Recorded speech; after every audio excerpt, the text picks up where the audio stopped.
حين تصبح موائد الفقراء فارغة من الخبز ويصبح الجوع اللغة الوحيدة التي يتحدث بها الناس،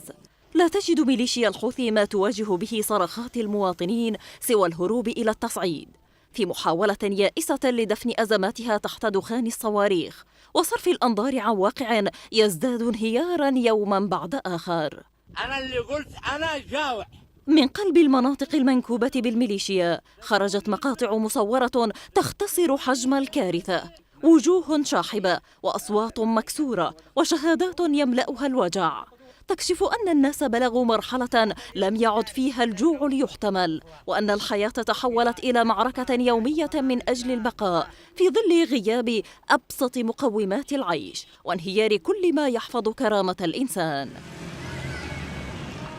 وفي الوقت الذي ينتظر فيه المواطن راتبا يسد رمقه أو مستشفى يخفف آلامه، تنشغل قيادة الميليشيا بتسيير خط مباشر للطيران مع طهران في مشهد يجسد حجم الارتهان ويكشف أولويات لا مكان فيها لمعاناة اليمنيين، فيما الرواتب متوقفة والقطاع الصحي ينهار والفقر يبتلع ما تبقى من حياة الناس. ومع تصاعد الغضب الشعبي تعود عصابة مران إلى نهجها المعتاد، الهروب إلى التصعيد، فتطلق الصواريخ باتجاه دول الجوار في محاولة لصناعة ضجيج سياسي يغطي على نهب موارد المناطق المنكوبة وعجزها عن وقف الانهيار الاقتصادي أو معالجة الكارثة الإنسانية التي تتسع رقعتها.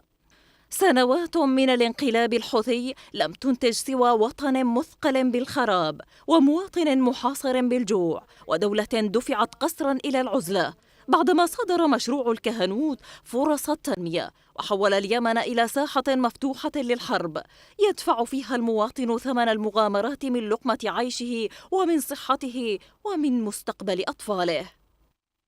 وفي هذا الواقع المرير تبدو الميليشيا أداة تنفذ أجندة إيران وورقة ابتزاز جاهزة للتحريك كلما اقتضت مصالح طهران إشعال جبهة جديدة أو رفع مستوى التوتر في الإقليم،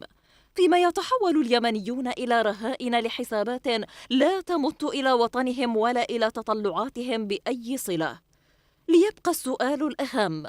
إلى متى تستمر ميليشيا الحوثي في الهروب من استحقاقات الداخل والاحتماء بالتصعيد الداخلي، فيما الجوع يلتهم البيوت والفقر يحاصر الملايين والوطن يدفع كل يوم فاتورة مشروع